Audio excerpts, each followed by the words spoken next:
Evan Mobley leap isn't happening. It happened. He hopped, skipped, jumped, and leapt into one of the best two-way players in the NBA. My conversation today is with Tony Pesta, who writes for Fear the Sword, which is part of SB Nation, and hosts the Junkyard Pod, which is part of Blue Wire and Write Down Euclid. He also does really good breakdowns on YouTube, especially of film stuff. He's a busy, busy guy. And in this crossover episode, we're breaking down Mobley's growth. What's actually different this year? And we celebrate the aforementioned leap. Hi, and welcome to the Sports Ethos Cleveland Cavaliers podcast, your safe space to nerd out about your Cleveland Cavaliers. And by nerd out, I mean talk hoops, backed by stats you've actually heard of. My name's Zach, and you can join the discussion by using hashtag CavsCast on X and Bsky. And now, my conversation with Tony. Okay, so here with Tony Pesta from literally all the things. Like all of them. I don't know of any Cavs thing that you don't do. Stop me when I get to the end of the list, at least of that I am aware of. So we write for Fear the Sword. We do YouTube breakdowns of film and just other topics on YouTube that you do on the Cavs. We have the Junkyard Podcast, which is a video podcast on both YouTube and on the Write Down Euclid podcast feed. Are you in the team facilities? Are you helping with the team managers? Are you getting jerseys ready? Like, what are you not doing? Not yet, but if they need a ball boy or anything, I could help. Anything that gets Evan Mobley to the All-Star game, I'm ready to do it. I started TikTok. I've only uploaded one video, but I guess you could add that to the list. Maybe I'll get more consistent there as well. But yeah, man, I'm doing my best to push this Cavs propaganda, and I'm really excited to be on this brand new podcast. I know we already talked about this a little bit, and I think you even mentioned it on your first episode, but it's pretty awesome how many great content creators we have covering the Cavs in just all different types of ways with different styles. I'm not going to shout out anyone individually because I feel like there's so many, and I'm bound to forget someone. But whether it's the podcasters, the bloggers, the various accounts we have on Twitter, just everyone across the board, the Cavs community is killing it, and I'm glad we have another Cavs podcast joining the fight here. So I'm excited to be here. I'm excited to be in and welcomed at least by you, which I feel like all of the things I just mentioned makes you the official gatekeeper. So I'm gonna take that as my official permission to be in this space. I'm actually I gonna hang it. appreciate that. Thank you. I'm, I don't know if I don't know if I'll claim that title of the gatekeeper, but that's very nice to say. I think we should make it up. I think we should put a notarized document together. You can hang it on your wall, Tony and Pasta. No, everyone's welcome in the Cavs space. If there's anyone listening who wants to cover the Cavs in any way, I say do it. Just go for it. We could always have more voices here. for sure. So you mentioned pushing the Evan Mobley All-Star uh, propaganda to start. So let's start there because I brought this up on Monday's pod this week as a bit of a theory or potentially a hopeful situation where I posed that I thought that it could be Evan Mobley having a moment. And it all happened within the same like 24-hour period.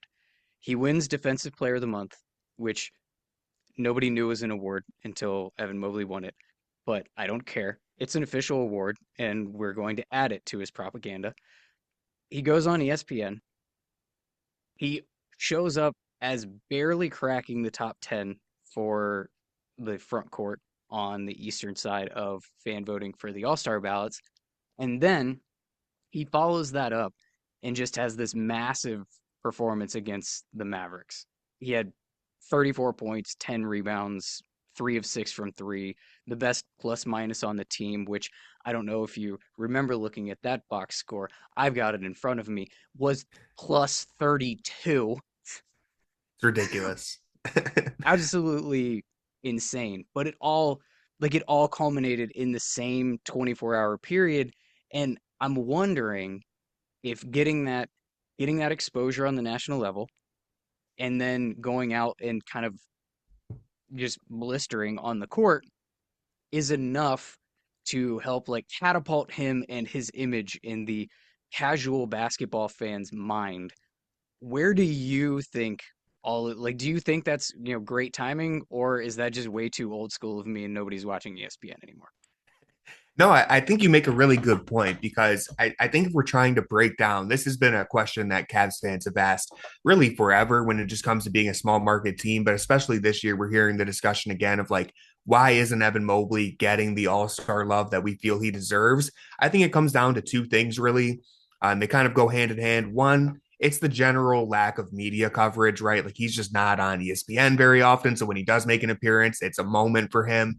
But some of that, as much as it's small market bias, anti small market stuff, some of it is Mobley's game itself. Defense doesn't always sell the same way that having like a crazy offensive bag does. And, Mobley's having a very special year on offense, but he doesn't pop off the screen like Wemby or Jokic. And so I do think in general, it's harder for him to get attention from non Cavs fans, especially on social media. You can look at the fan votes and LaMelo Ball is just leading the way. And, Mobley, he just doesn't have the highlights to drive engagement like LaMelo. So I kind of understand. And it doesn't help that the counting stats aren't anything that are too impressive or crazy. I know Tim Bontemps kind of stirred up Cavs Twitter once again by pointing out that Mobley's I'm saying only averaging 18 and 8.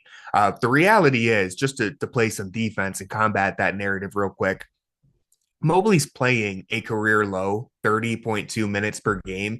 And so we'll talk more about his stats and all that, but he's averaging a ton of career highs. And so when you factor in that he's doing that on a career low in minutes, he's just playing at such a high level on both ends of the floor. He's still the third option on this team. So when you look at like, the counting numbers or anything like that, it just doesn't really reflect the impact that he's had on winning, the fact that he doesn't even need to play in the fourth quarter more often than not. So to kind of answer your question and talk about the All-Star stuff in general, for me, Evan Mobley is a clear lock for the All-Star game. I do think you said he's having a moment. It feels like every other week he's having a new moment. Like, just a couple weeks ago, he had the 41 against Charlotte, winning defensive player of the month, turning up against Dallas. Like he's just doing a little bit of everything, and it feels like he's getting better as the year goes on. So while he doesn't necessarily have the social media pool to get, number one in fan votes or anything like that, I do think because the NBA coaches are the ones who decide the reserves for the All-Star game, I don't think they'll overlook the impact that Mobley has had as a defender and now as an offensive threat as well. So I feel very confident that he's going to be an All-Star, but I do understand why he's not setting the fan votes ablaze. But in due time, with the way he's playing, I think people are going to start recognizing what he's doing, especially if he keeps, playing the way he has been. I completely agree with that, and I don't think that it hurts that at this same time, like I said, that he's having a little bit of a moment in backing that up so far. This is releasing on Thursday. We're recording it on Tuesday, so Oklahoma City has not happened yet. So we don't know what or may not have taken place, aside from the fact that that was flexed into a national TV slot. They also have two more national TV games next week.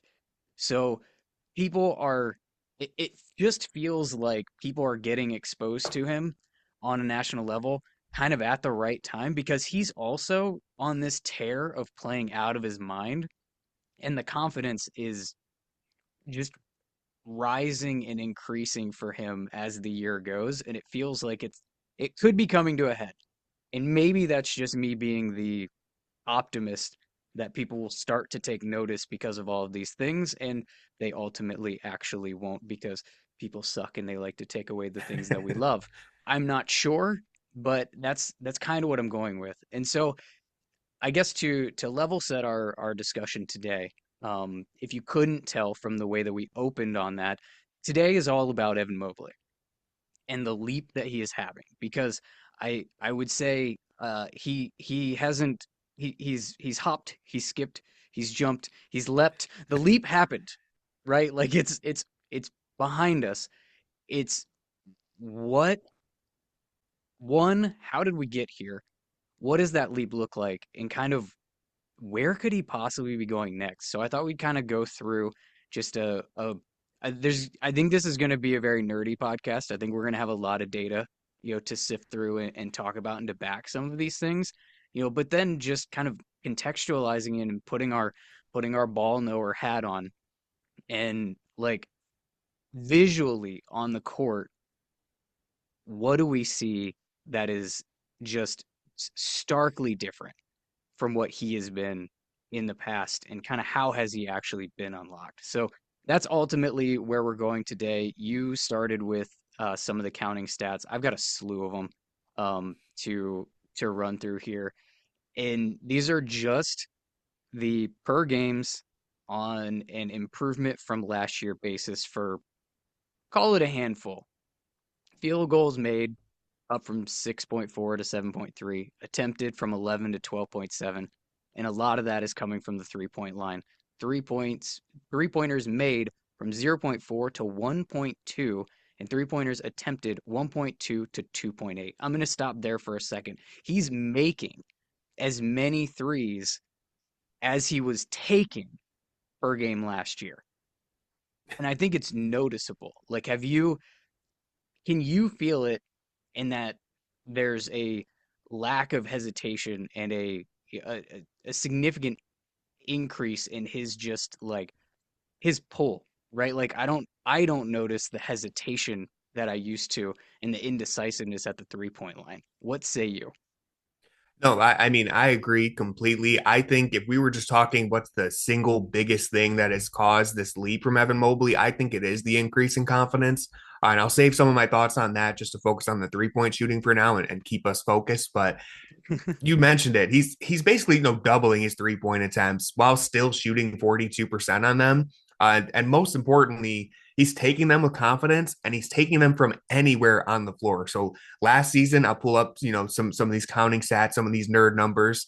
42% of Mobley's 3-point attempts last season came from inside the corner. So it was kind of that desperation move that we see from teams where it's like, oh, we'll just stick the bad shooter in the corner and hope that that's good enough to hide him. And, hopefully no one notices he's there. But if they do, I guess he'll just be taking a corner three.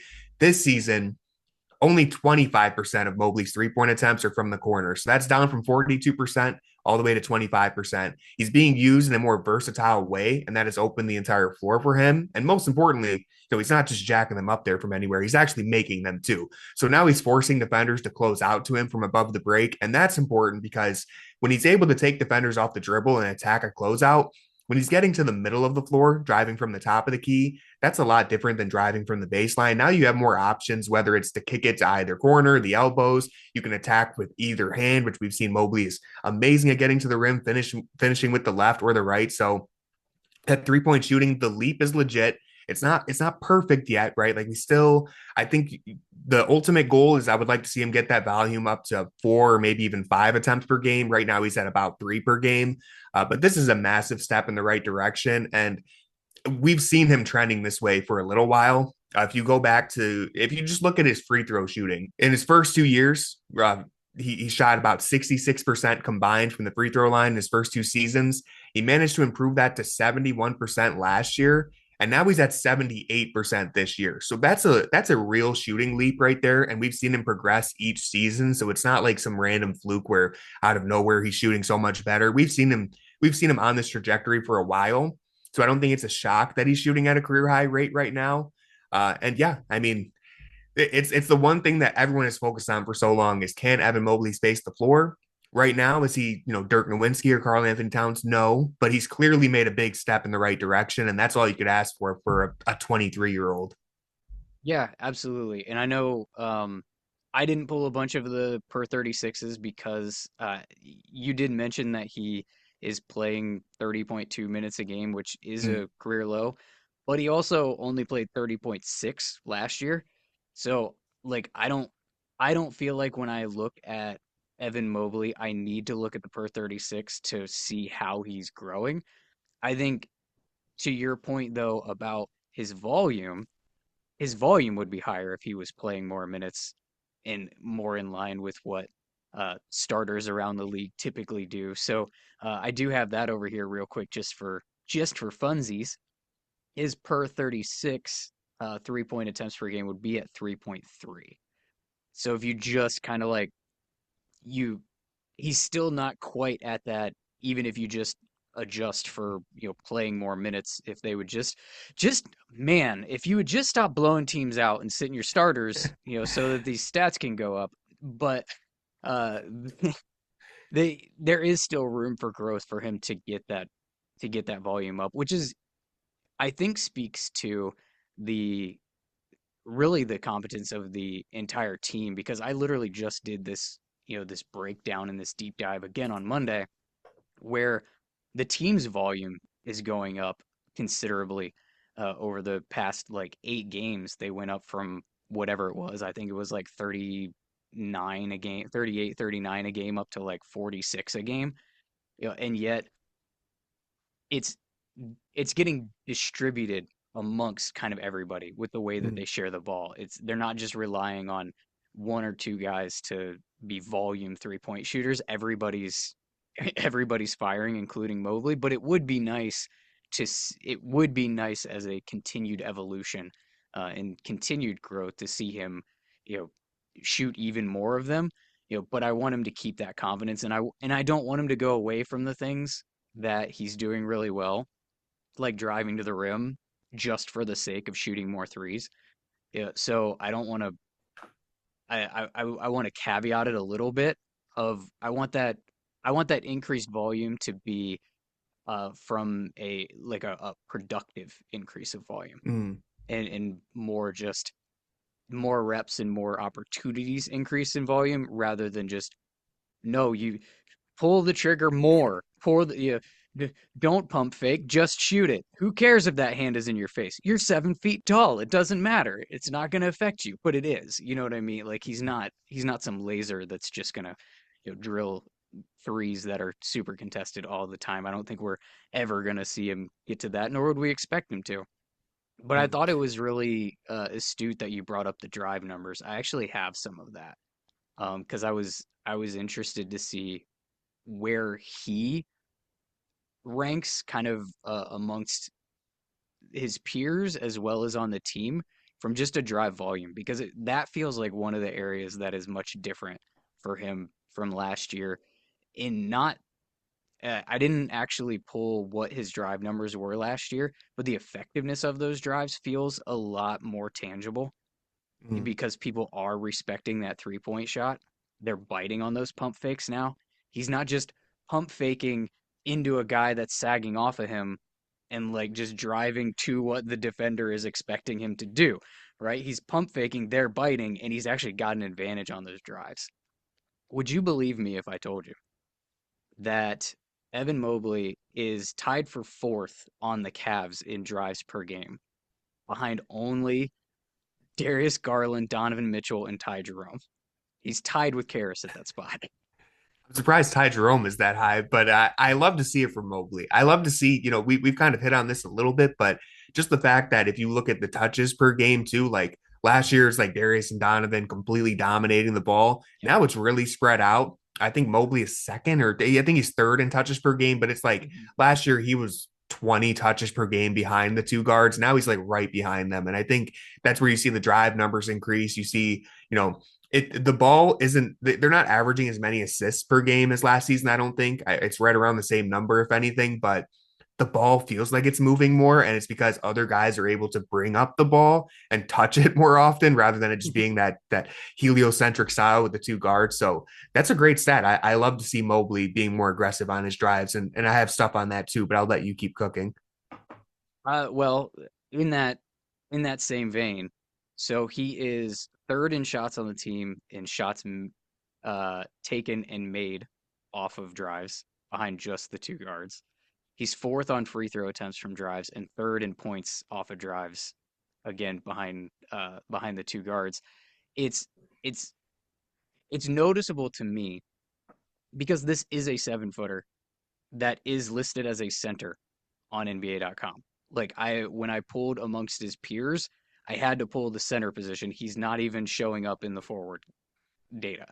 So when you think about just like who's driving to the rim, it's not usually your center, right? Like you expect the guards, and yet he's been incredibly effective and efficient in doing that, and they're relying on him to do that. The way that they have empowered him to just take the ball off the rim and go. I think that has such a ripple effect on everything else and creates so much more than just, his three ball does in the half court, creating space, but I think it creates so much space in transition because not only do they get to play with more pace and catch the defense a little bit more off guard because they're, going and playing faster, it's also enticing and kind of uh it's what's the word I'm looking for? It is imperative that Donovan and Darius are also moving without the ball. Mm. They aren't just coming you're not waiting that 2 seconds or whatever for them to come back to the ball after Mobley has gotten the rebound and he passes it to one of them. If they're sharing the floor, they're both back there waiting on it, and he picks his favorite child to give it to in that moment. The defense is already set up. Now you're walking it up the court. Like it gets them moving, it gets them going, and allows kind of everything else to pick up. It's not like they play at some like blistering pace by any stretch of the imagination. Like they were like sixth in the league in pace last time I looked at this, but I think it's the catalyst and the starting point for all of the movement of man and movement of ball that Kenny Atkinson has instilled in this ball club. I think it all kind of like stems back from just that empowerment of Mobley to just go. And I think you see it in those numbers, the way that he drives, the way that he even facilitates from driving. I've got a bunch of passing data we can get into if you really want to nerd out on it, but it, when you just focus in on the eye test and what's really different, like to me that's the biggest shift from last year to this year and even more impactful on the entirety of the team than just his three-point shooting. I think the three-point shooting may be his biggest like personal development and improvement from last year and opening up his own opportunities in his own game. But I think it's that grab and go that's been the biggest impact for uplifting, the kind of the rest of the team with him. Yeah, I mean, it just adds an entirely new layer to your offense when you have a third guy who can grab and go, like you said. And when Darius or Donovan aren't the ones bringing up the ball, now they're attacking off the ball, a lot of times catching with an advantage rather than, coming from a standstill or walking the ball up the floor. And there's only 16 seconds on the shot clock now, and we're kind of desperately trying to create something out of the pick and roll. You just have more options. And yeah, their pace is, I think it was 24th last year. So it's been a Yeah, really it's way big down there. leap. But as you mentioned, they're still not playing at like a helter skelter pace. To me, I think it's just they're very intentional. Like they're playing with such a purpose now where it doesn't feel like there's any wasted movement, wasted dribbles, wasted passes. It's like every time down the court, they're getting straight into an action. And as soon as they get a quality look, they're taking it. We don't see, you know, I feel like it's rare that you see them reset their action over and over again like they would last year, where you'd get like three pick and rolls in the same possession. Now there's a different guy bringing it up the floor. They know what they're getting into, and it's just as soon as we get a look, we're taking it. I know they're shooting way more often within the first like 8 seconds of the shot clock as compared to last season. So as you mentioned, a lot of that comes down to empowering players like Evan Mobley and really across the board. I think Kenny Atkinson's done a good job of just empowering all the role players. But for Mobley, the biggest thing to me and the biggest change in his game is that increasing confidence. And that goes hand in hand with the reps that Kenny Atkinson has given him. Mobley is a focal point of the offense now. He's no longer just kind of in the background hiding. Kenny has put him in a position where he's going to get the reps and he's allowed to experiment and fail at certain things. And I think that makes a big difference, especially for Mobley's confidence, because now all of a sudden, Mobley can grab the rebound and bring it up the floor and run an inverted pick and roll. And even if he makes a mistake and turns it over, he's still going to get another opportunity to try it again, maybe even on the very next possession. And I don't think that was the case in previous seasons. It felt like the Cavs were trying to hide Evan Mobley's weaknesses, and really it felt like they were shielding him from having too much responsibility before he was ready for it on offense. Kenny Atkinson basically said, we're tossing you into the deep end. Let's find out if Mobley can swim. And up to this point, it turns out that he can because he's averaging career highs in points, effective field goal percentage, free throw percentage, and free throw attempts. He's shooting 61% on all 2 pointers. That's a career high, as well as 44% of his mid-range attempts. We talked about the 3 point shooting and the free throw shooting and all that, but to tie it all back together, it's the newfound freedom that Mobley has within this offense, combined with the individual improvements that we've seen from him, that has led to this perfect storm that we've been seeing, where basically any way you cut it, Mobley's having the best season of his career.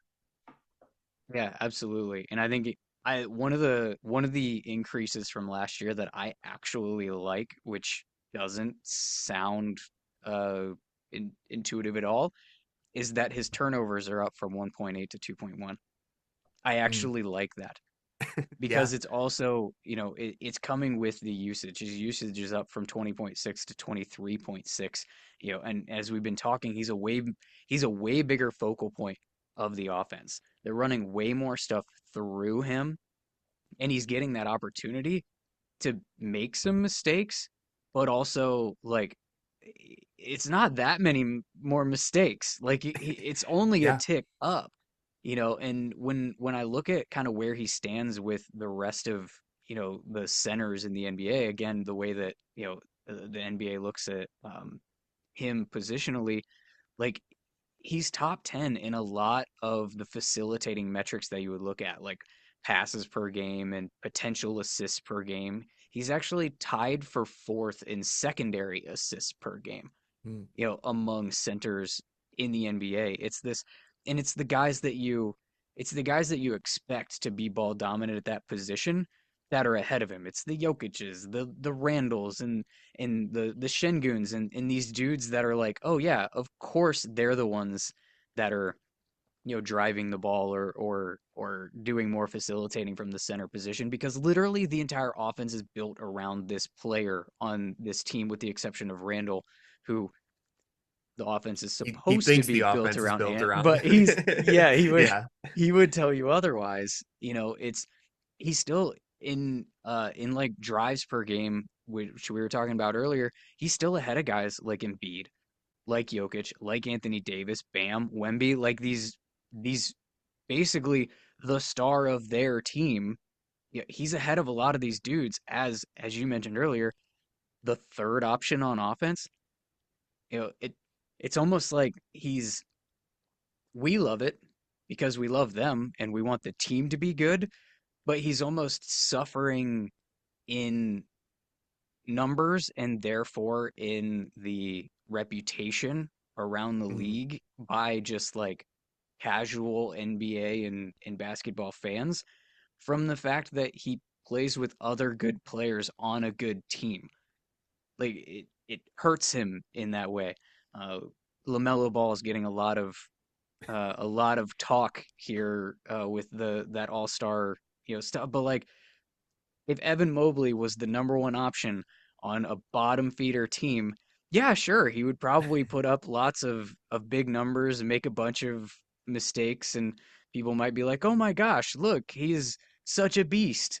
But he's doing all of this growing.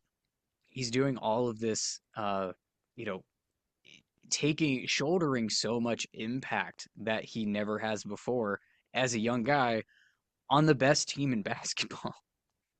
This isn't easy to do. And when you look at some of the improvements that he's made in just his regular everyday counting stats without playing more minutes from last year, this is literally just built off of him getting better, his efficiency getting better. It's not like a guy like CJ McCollum always comes to mind. The year that he won like the most improved player mm, award. It wasn't because he was actually like doing anything particularly different than he had the year before. He was just doing it in 35 minutes a night instead of 12, right? Like, so the counting stats exploded, and all of that improvement looked like he just got way better, but really he just got more opportunity. mm. Evan Mobley is making the most out of opportunity that he's getting that is to play completely different than what he's been able to play before. As you said, not camping out in the corners. He's more of that hub, in ways that I don't think any of us probably would have expected prior to Kenny Atkinson coming in and like saying that this is how I'm going to unlock this. Um, Yet he's doing that while still also improving the things we wanted him to improve, like 3-point shooting. Yeah, I mean, he's polishing every aspect of his game. And as you were kind of hitting on, like, just the fact that he has been so willing to accept that he is, like, right now, the third option on offense, he very easily could have become like a disgruntled star throughout his career, especially, the first 3 seasons where he's not really being used in the ways that you would expect. But everyone, not just Mobley, even Darius, Donovan, Jarrett, like, this team is completely bought into the core four and they understand, it's not always going to be Evan Mobley's night. It's not always going to be Donovan Mitchell's night. They're playing with such synergy, and that's really rare. You don't see a core four like this in the NBA very often, where everyone just kind of buys into their role and understands that like it really is about the team and just trying to maximize winning. And we've seen Mobley expand his role. That's what's been the best part about this season is that we've said it a couple times, but he's not just standing in the corner as a 3-point shooter. He's not even just being like a pick and roll threat. I think one of the limitations that we saw with how Mobley was being used in the past is that they kind of treated him like a traditional big man when that's really not what makes him special. He's special because he is so athletic and his dexterity for his size, his versatility on offense, like that's what you want to get the most out of. And so I think you can really see that when you watch the tape on his drives to the basket. We've seen an increase in his physicality. He's no longer shying away from contact or trying to just dance around everyone. He's actually lowering his shoulder and leveraging against his opponent now to get all the way to the rim. Whereas in the past, it was really easy for guys to kind of wall him off and knock him off balance. And so that's the other thing. The added strength has helped him big time, obviously, because, he can power through guys. But one thing that goes hand in hand with that is the balance. He's not getting knocked around anymore. He's not losing his balance. And so because he's strong enough to maintain that, it kind of unlocks the craftier aspects of his game where you can look at the footwork, the jab step, exploding off that first step and not, running into a wall, but instead getting all the way around his defender. It unlocks the Euro step, the spin move where he can use his opponent's momentum against them. All the different creative ways that he's always been capable of finishing at the rim. We're seeing it more now because even if he takes a little bit of a bump, it's not stopping him anymore. So honestly, aside from the 3-point shooting, which is always going to generate the most noise and excitement, it's the fact that he just looks so comfortable taking anyone off the dribble, whether it's, an opposing big man, a guard. Like as soon as he gets a mismatch, he's just putting them into the blender. And to me, when you combine all that, taking people off the dribble, bulldozing his way to the rim, abusing every single mismatch, that to me is what has made this a legit leap, not only to the All-Star game, but to me, I think we should be talking, is he third team all NBA at this point, let alone is he going to be an all-star? It's not even a debate that he's an all-star to me. I think he should be an all NBA consideration when you factor in both ends of the floor, but that's another topic for another day, maybe. I mean, the one thing I've tried to I tried to make a point on this podcast before is according to Google, and I trust Google with everything that there is to know about the world, obviously. But according to Google, no player has ever won Defensive Player of the Year and Most Improved Player in the same year. And it's reflected in the odds that Mobley doesn't have a great betting chance at either of those awards. But I can't think of anyone who would be more deserving of consideration for both of those awards in the same season. Kind of just going back, like, because of the way that he has continued to anchor this defense, he has been an absolute beast. He's getting tested at the rim, and he's still holding opponents to, you know, almost the same percentage as a guy like Wemby or Jaren Jackson Jr., while having to do it far more frequently than they do because guys just don't try anymore. You know, um, I think that is huge, and at the same time, it is his improvement that has literally turned this team that was a good team to the best team in the NBA through where are we? 35 games at this point if my Mhm. math is mathing. It's almost like the MVP conversation in most improved terms.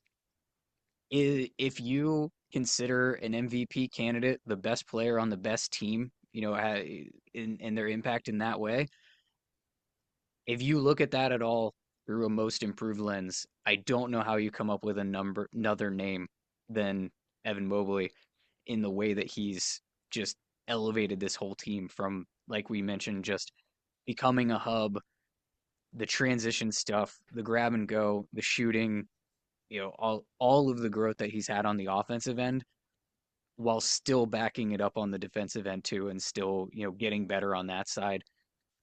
It's kind of been the perfect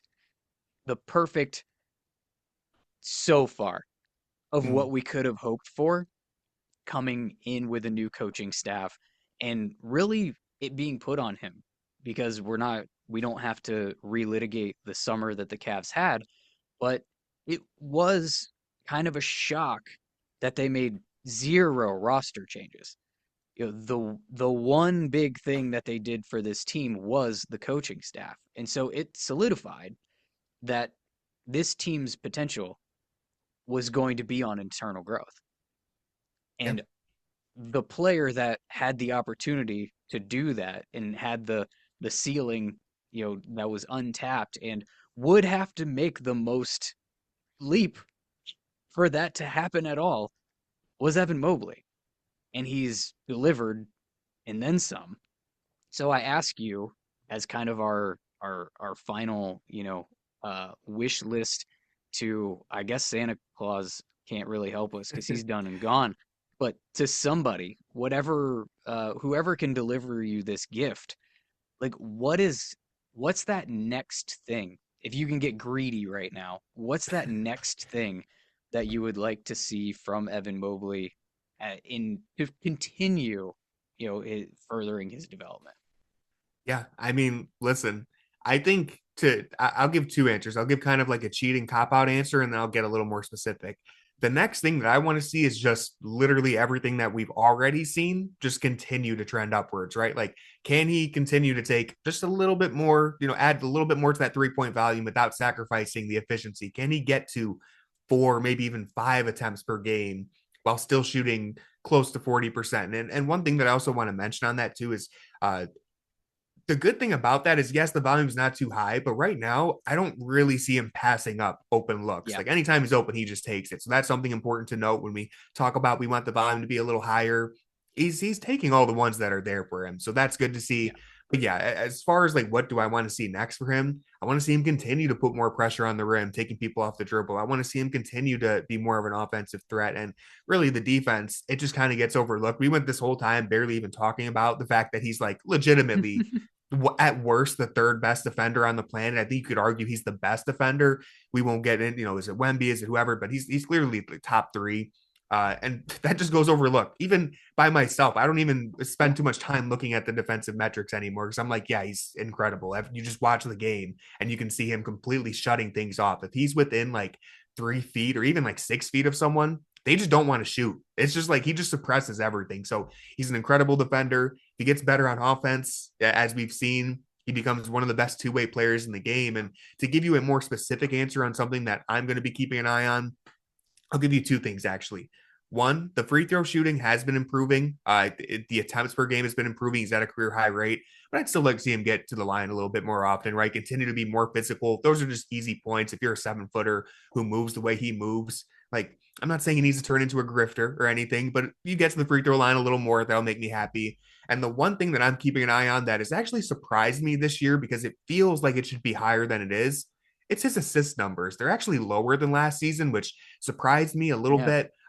They're not too much lower by any means. And you mentioned like the potential assist and the secondary assist, which is a really good stat to pull because it feels like he makes such good decisions with the ball, especially on the short roll, just his processing speed, seeing the floor really before he even catches the ball, he knows where he's going with it a lot of times. So I think that's one area of the game where right now he's averaging about 3 assists. I really think at his peak, he could be like a 5 assist per night. And that might even be selling him low. I think he could average 5 assists at his peak, maybe even more than that, because he's such a high level processor of the game and he makes such quick decisions. That's one thing that I'm going to keep watching for because the more that he's able to, shoot 3 pointers and score the ball himself is all good and great. But if you can also just give him the ball on the elbow and it's like, hey, you can't double team him because he's going to make the right pass. He's one of the best playmaking bigs in the NBA. That takes him to an entirely new level where maybe he's not the third option on offense anymore. Maybe he's an offensive hub at that point. So that's maybe something that could take a few more years. It's important to keep in mind.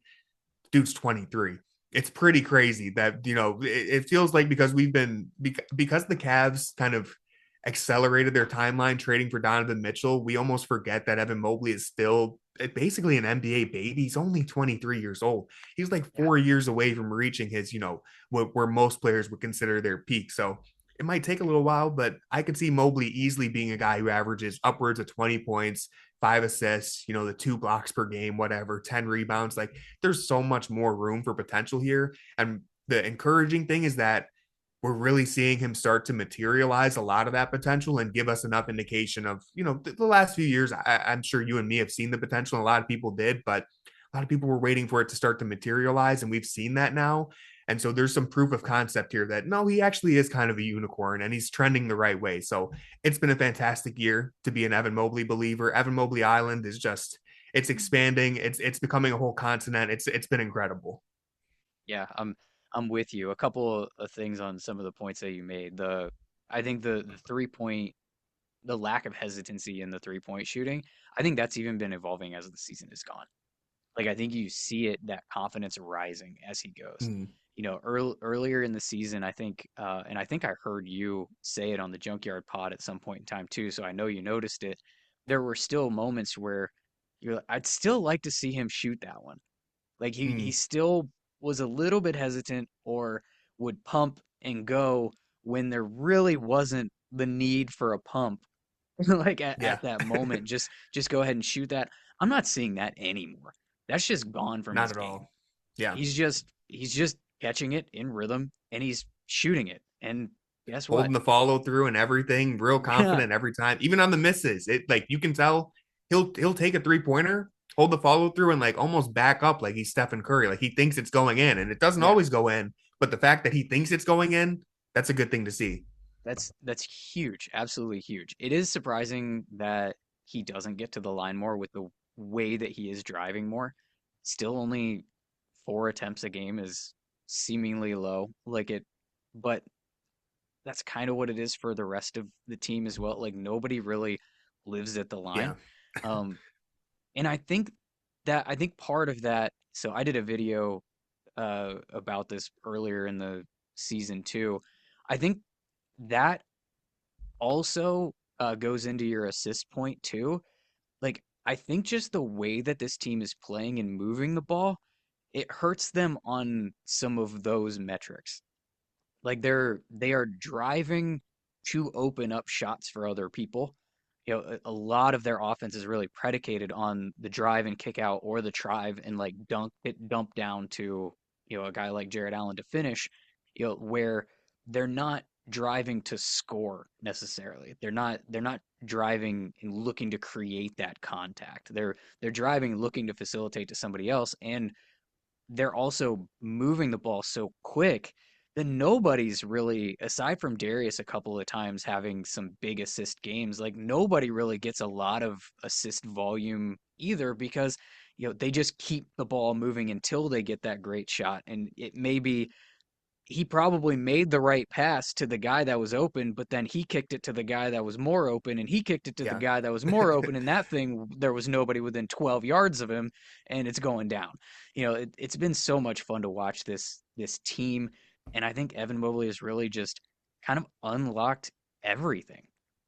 Is there anything else you want to do? Any more, I think the kids call it flowers that you want to throw at Evan Mobley before we wrap up this just celebration of the Evan Mobley, the leap of our baby deer into a full-blown buck that's not uncoordinated at all and has nothing to do with that team in Milwaukee. If I can try and think of one more area to give him flowers, and it's also an area that I like to see him keep improving, but it's the mid range too. I mean, he's shooting 44% from the mid range. Listen, we're in the modern NBA. There's not that much emphasis placed on that part of the game, but really, when you break it down, man, it's he's shooting the three ball, he's getting to the rim, and when he's in a rhythm, like in that Dallas game where he had the 34 points, the thing that was impressive about that is not only did he hit, I think, two threes, he was getting to the rim like crazy. But once he started to gain that confidence and was in a rhythm, he was hitting like shimmy, fadeaway, mid range Yeah. jumpers. Like he's falling away and just, we've seen him attempt those in the past. But as you mentioned, he kind of had the baby deer. He looked a little scared. He looked a little, every time he took one of those fall away mid range jumpers, it was like painful. It was like, did he really want to take that? Did he just kind of resort to that? This year, it's like in rhythm. He's confident. He's letting it fly and he thinks it's going in. And so that's been awesome to see. Again, I already mentioned, but I'll just give flowers to everyone. The fact that this whole team, we keep talking about the ball movement, the synergy, the team chemistry, the fact that they've all bought into, hey, we're not going to, like Darius Garland, I'm not going to average 10 assists per game because everyone's touching the ball and we're just finding the most open shot. Donovan Mitchell, there's going to be nights where I only, score 18 points and we win by 30, and that's fine by me. And so everyone across the board accepting their roles, and also just I think Kenny Atkinson has done a great job of pushing the buttons at the right time. Like that goes across the board to different players. Like there's been games where Donovan Mitchell takes like two shots. I think that most recent game, why am I blank? Who did they play most recently? Charlotte, right? Hmm.